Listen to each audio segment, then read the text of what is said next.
Hello everyone, this is रिया यादव। रिया हमारे साथ हैं और यहाँ पर रिया आपको बताएंगे या रिया से हम जानते हैं कि इनका overall English and political science का पेपर कैसे गया। तो हाय रिया, कैसे हो? फाइन।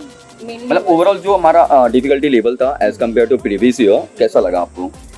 इस बार थोड़ा सा मॉडरेट हुआ है लास्ट ईयर से, but still it was doable. मतलब आपको टाइम की अगर हम बात करें जो टाइम था तो with in time enough time था, मतलब आप बैठे रहते हो for 5 minutes I was sitting and like you can recheck it also. Alright. And अगर बात करें हम पॉलिटिकल साइंस के बारे में तो ओवरऑल पॉलिटिकल साइंस का कैसा रहा आपका? काफ़ी अच्छा था, बहुत इजी पेपर था, पूरा it was NCERT based, so anyone who has been through NCERT like twice और thrice even for 4 to 5 hours every day you can easily like do all the 40 questions correct. मतलब आपने मतलब पूरा 100% पूरा attempt किया हुआ है? I have attempted 38 questions, so 2 I had doubt about, so I just left it क्योंकि negative marking भी देयर इज। एग्जैक्टली। एंड कुछ ऐसा सरप्राइजिंग एलिमेंट आपको लगा हो इंग्लिश एंड पॉलिटिकल साइंस में कि जो उम्मीद ही नहीं थी, एक जस्ट बाउंस वाली बॉल आ गई? No not at all, not at all, right. तो ओवरऑल अगर पॉलिटिकल साइंस के बारे में बात करें तो जो भी हमारे नोट्स वगैरह हुआ करते हैं बेसिकली वहीं से आए हैं। एंड मॉक टेस्ट वगैरह आपने दिए हुए थे क्या? मॉक टेस्ट या I had taken from top rankers only, so it was quite helpful क्योंकि टाइम मैनेजमेंट में ऑफ कोर्स। एंड कुछ ऐसा सरप्राइजिंग एलिमेंट आपको लगा हो इंग्लिश एंड पॉलिटिकल साइंस में कि जो उम्मीद ही नहीं थी, एक जस्ट बाउंस वाली बॉल आ गई? No not at all, not at all, right. तो ओवरऑल अगर पॉलिटिकल साइंस के बारे में बात करें तो जो भी हमारे नोट्स वगैरह हुआ करते हैं बेसिकली वहीं से आए हैं। एंड मॉक टेस्ट वगैरह आपने दिए हुए थे क्या? मॉक टेस्ट या I had taken from top rankers only, so it was quite helpful क्योंकि टाइम मैनेजमेंट में ऑफ कोर्स हेल्प। बाकी तो इट वाज कि if you have done your notes and पूरा एनसीईआरटी थॉरली तो you can even without mocks and all you can do it, but time management में mock of course helps. Exactly. तो यहाँ पे हम देखें तो बेसिकली यहाँ पर जो भी बेसिक फंडे हुआ करते थे, सर रिया हमें बता रहे हैं कि आप 2 या 3 आवर्स डेली अगर आप स्टडी कर रहे हो, नॉर्मल रिवीजन एंड प्रैक्टिस आप कर रहे हो एंड जो भी बेसिक्स पे ध्यान दे रहे हो और अगर आप वीकली यहाँ पर मॉक वगैरह लगा रहे हो तो पॉलिटिकल साइंस आपके लिए बहुत ज़्यादा ईजी रहने वाला है। एंड इंग्लिश की बात करें तो इंग्लिश यहाँ पर इज जस्ट क्वाइट ईजी, हल्का फुल्का यहाँ पर थोड़ा सा ग्रामर में यहाँ पर देखने को मिला हुआ है, बाकी वोकैबुलरी थोड़ी सी यहाँ पर इजी ही आई हुई थी, राइट। और आरसी पर बेस कोई क्वेश्चंस यहाँ पर? आरसी बेस्ड क्वेश्चंस थे जो कि 3 पैसेज में से ही थे, काफ़ी इजी थे, उनमें भी सिनोनिम्स एंटोनिम्स थे, but like they were mentioned above in the passage only, so it was quite direct, काफ़ी डायरेक्ट क्वेश्चंस। ओके। एंड कुछ अलग टाइप का यहाँ इंग्लिश में आपको कुछ भी ऐसा कुछ? No nothing at all, but हाँ ये था कि last time like core grammar में से नहीं थे questions like adverbs and adjectives, pronouns which is the basic grammar, so you need to go through all those concepts. तो बेसिकली अगर हम रिया बात करें यहाँ पर तो हल्का सा पैटर्न अगर आपको चेंज देखने को जरूर मिला है जो हम बात करें प्रीवियस ईयर का था, राइट? तो previous year was quite easier क्योंकि काफी डायरेक्ट क्वेश्चंस हैं उसमें, और इस बार para jumbled and basic core grammar which I am talking about वो थी, तो मॉडल्स के सारे rules you need to go through once at least, काफी इजी था, तो बेसिक यू कैन डू। तो मतलब ओवरऑल बात करें तो रिया का एग्जाम यहाँ पे बहुत ही शानदार गया है, तो best of luck Riya. Thank you so much. Thank you. First of all हम इंग्लिश की बात करेंगे तो इंग्लिश का आपका ओवरऑल एग्जाम कैसा गया? अगर हम टोटल ओवरऑल जाने डिफिकल्टी लेवल क्या था, इजी, मॉडरेट या ओवरऑल मतलब जाने तो? सर इंग्लिश का मॉडरेट और हार्ड के बीच में था, वो बस इसलिए था, बेसिक्स पे बेस था, लेकिन इसलिए था क्योंकि जैसे सिनोनिम, एंटोनिम्स है, फिगर्स ऑफ स्पीच है, ये सब हम पढ़ते आए हैं कि सीयूईटी में ये आने वाला है, पर मेरे सेट में एक भी क्वेश्चन नहीं आया है फिगर्स ऑफ स्पीच से।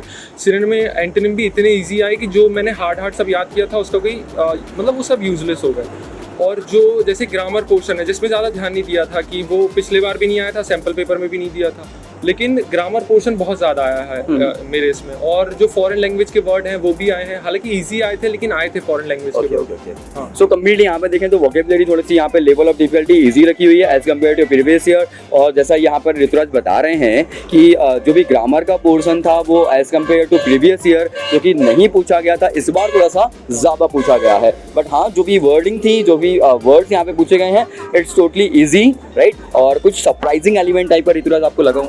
सरप्राइजिंग सर वो जो मैंने बताया फॉरेन लैंग्वेज था, वो एक सरप्राइजिंग एलिमेंट था, और बाकी तो सर ठीक ही था, लाइक वो सेंटेंसेस आए थे कि इंटरोगेटिव वगैरह हो गया सर बस। ओके, सो यहाँ पे ओवरऑल इंग्लिश का हमने जाना, इसके बाद हम जानते हैं यहाँ पर पॉलिटिकल साइंस के बारे में। तो ऋतुराज थोड़ा सा मुझे ये बताओ कि पॉलिटिकल साइंस में मतलब ओवरऑल सबसे पहले ओवरऑल जो डिफिकल्टी लेवल था वो कैसा था?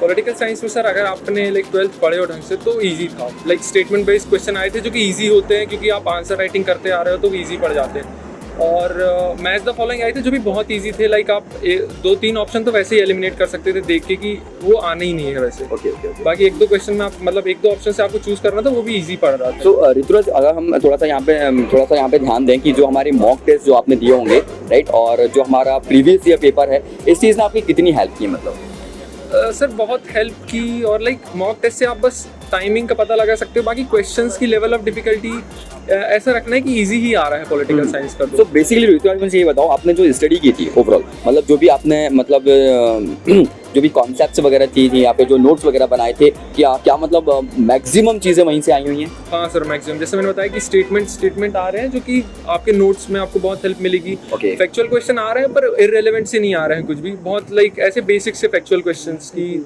कांग्रेस का सिंबल क्या था, ये सब इतने कोई हार्ड नहीं आ रहा है factual question. Okay, so basically हम यहाँ पे बात करें तो बेसिक फंडे पे यहाँ पर पॉलिटिकल साइंस का पेपर आया हुआ था। एज इट कुछ ज़्यादा सरप्राइजिंग एलिमेंट नहीं था, कुछ हार्ड एंड टफ यहाँ पे देखने को नहीं मिला। इंग्लिश की जरूर बात करेंगे, इंग्लिश में यहाँ पे ज़रूर यहाँ पे कुछ हमें हल्का फुल्का जो बात करें कि जो सैम्पल पेपर आया हुआ था एंड कंपेरिजन करें हम प्रीवियस ईयर पेपर से, तो हल्का फुल्का थोड़ा बहुत ऊपर नीचे देखने को मिला है। हल्का डिफिकल्टी यहाँ पर स्टूडेंट को फील हुई है, but political science is just quite easy, right? Thank you Rituraj. Thank you sir. कैसा गया आपका इंग्लिश का एग्जाम? इंग्लिश का तो अच्छा गया, कोर्स से बहुत हटके आया था। मतलब दिया उनने बोला था वोकैबुलरी आएगी, फिगर ऑफ स्पीच आएंगे, वैसा कुछ नहीं आया था, और सेंटेंसेस पे ज़्यादा आया था, ग्रामर ज़्यादा आया था। अच्छा, बेसिकली अगर हम बात करें तो जो हाई वेटेज टॉपिक थे जिनसे नंबर ऑफ क्वेश्चंस ज़्यादा आए हुए थे, तो ऐसा कुछ बता सकते हो? तो वो था ग्रामर, स्पीचेस और एक्टिव पैसिव वॉइसेस।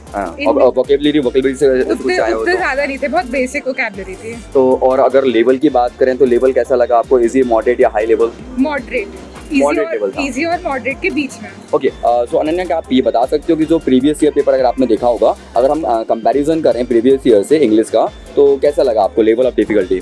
हाई था, प्रीवियस ईयर से तो हाई। ओके, तो यहाँ पे हम देख सकते हैं कि जो लेवल ऑफ डिफिकल्टी है वो प्रीवियस से थोड़ा सा हाई था एंड थोड़ा सा इजी टू मॉडरेट लेवल हम यहाँ पे कह सकते हैं। और जो फोकस था वो कहाँ पे था हमारा? ग्रामर पे ज़्यादा फोकस किया हुआ है, सेंटेंस पे। ओके, सो अनन्या, आप मुझे थोड़ा सा ये और बताओ कि जो हमारा पॉल साइंस है ओवरऑल वो कैसा रहा आपका? पॉल साइंस तो बहुत इजी था, उसमें खाली डायरेक्ट लिफ्ट अप क्वेश्चन थे और मैच द कॉलम्स बहुत सारे थे, क्रोनोलॉजिकल जो ईयर बनाते हैं वो भी बहुत सारे थे, एंड मतलब असर्शन रीजन बिल्कुल नहीं थे, और डायरेक्ट लिफ्ट अप क्वेश्चन थे, मतलब बुक की जो डायरेक्ट लाइन होती है ना, वहाँ से क्वेश्चन। मतलब जो बेसिक्स हमने कवर किए हुए हैं, चाहे वो हमारा इंग्लिश हो या पोल साइंस हो, बेसिक्स से पूरा क्वेश्चन यहाँ पे बन रहे थे। और मॉक टेस्ट का क्या रोल रहा है? मतलब कोई इंपॉर्टेंस आपको ऐसी लगी हो कि जो मॉक टेस्ट ये रहता है कि जल्दी हो जाता है, आपको पता चल जाता है, और बहुत सारे क्वेश्चंस भी पता चल जाते हैं कि कैसे आएंगे। इंग्लिश का तो मैंने तो दिए नहीं थे, पॉल साइंस के दिए थे, तो वो हेल्पफुल था। ओके, सो अनन्या, ऐसा कोई सरप्राइजिंग एलिमेंट टाइप का लगा हो कि मतलब ये बिल्कुल ही अलग आया हो, जिसकी कोई एक्सपेक्टेशंस नहीं थी, ऐसा कुछ आपको? इंग्लिश में थे एडवर्ब क्लॉजेस थे, पता ही नहीं था ये क्या होते हैं, पहली बार सुना था। ओके, तो ये तो इंग्लिश में थोड़ा सा यहाँ पर अनन्या को देखने को मिला है कुछ surprising element, but pol science is just quite easy, कि जो भी उन्होंने यहाँ पे पढ़ा हुआ था सब भी सिलेबस से कंप्लीटेड था। एंड ये हमारे ही मतलब सुपर गेट्स की ही बच्ची हैं ये, right? So okay, thank you Ananya. Thank you so much.